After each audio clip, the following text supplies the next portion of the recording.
नमस्कार विद्यार्थी मित्रांनो, MST CIT चे जे महाराष्ट्राचे मेडिकल कोर्सेसचे रजिस्ट्रेशन चालू आहे यामध्ये एक अप्पर आयडी काढायचं सांगितलेलं आहे आणि त्या अप्पर आयडी नंतरच फॉर्म पुढे जातो। तर अप्पर आयडी ज्यांनी काढला नाही ते काढून घेऊ शकतात आणि काढण्यासाठी प्ले स्टोअर मधून तुम्हाला डिजिलॉकर नावाचं ॲप डाउनलोड करून त्याच्यात आधार नंबर मेन्शन करून आधार नंबरला लिंक जो आहे तुमचा मोबाईल नंबर त्याच्यावर OTP येतो आणि तुमचा अकाउंट सर्व क्रिएट करून नंतर यूजर आयडी वगैरे टाकून तुमचा पासवर्ड तयार करून पासवर्ड टाकून तुमचं एक अकाउंट तयार होऊन तिथं अप्पर आयडी तयार होईल तुमचा।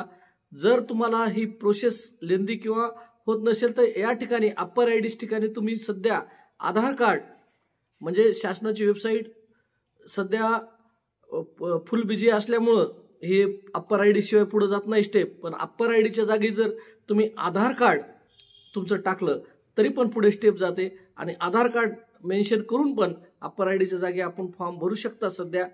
आणि महत्त्वाचं रजिस्ट्रेशन वेळेस तुम्हाला 3 पद्धतीचे फी भरायचं विचारलेलं आहे शेवटी।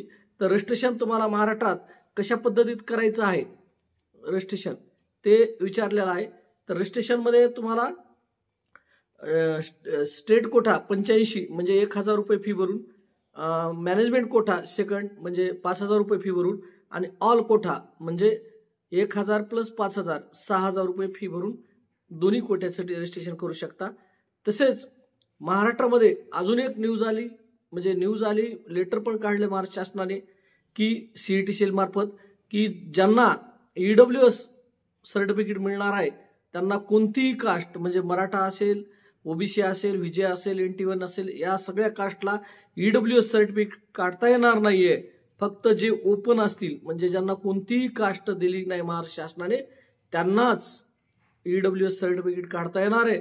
आणि या वर्षीपासून EWS ला खाजगीमध्ये म्हणजे खाजगी मेडिकल कॉलेजला, खाजगी सर्व संस्थांना जिथं विना अनुदानित कॉलेज आहेत शासनाचे, जिथं आपण सेमी म्हणतो त्यांना पण जागा दिलेल्या आहेत आणि इथे पण आपल्याला लाभ मिळणार असून EWS ला यामुळे EWS चा कट ऑफ हा खूपच कमी येणार आहे। जवळपास SC कॅटेगरीच्या जवळपास जाण्याची शक्यता आहे, VJच्या जवळपास तर नक्कीच जाणार आहे। तर महाराष्ट्रात असा पण SML लो येण्याची शक्यता आहे। त्यामध्ये EWS ला जागा वाढ झालेली आहे, MDS ला दिलेल्या आहेत ऑलरेडी जागा, त्यांनी MDS ची प्रक्रिया झाली त्यात प्रायव्हेट कॉलेजला आणि त्यामध्ये SCBCच्या या जागा कमी करून EWS ला देण्यात आलेल्या आहेत मागे MDS मध्ये।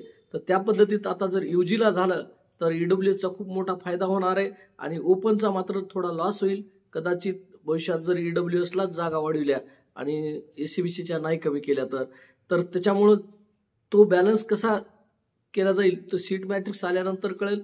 त्याचं डिटेल आपण पुढील व्हिडिओमध्ये नक्कीच सांगू। धन्यवाद।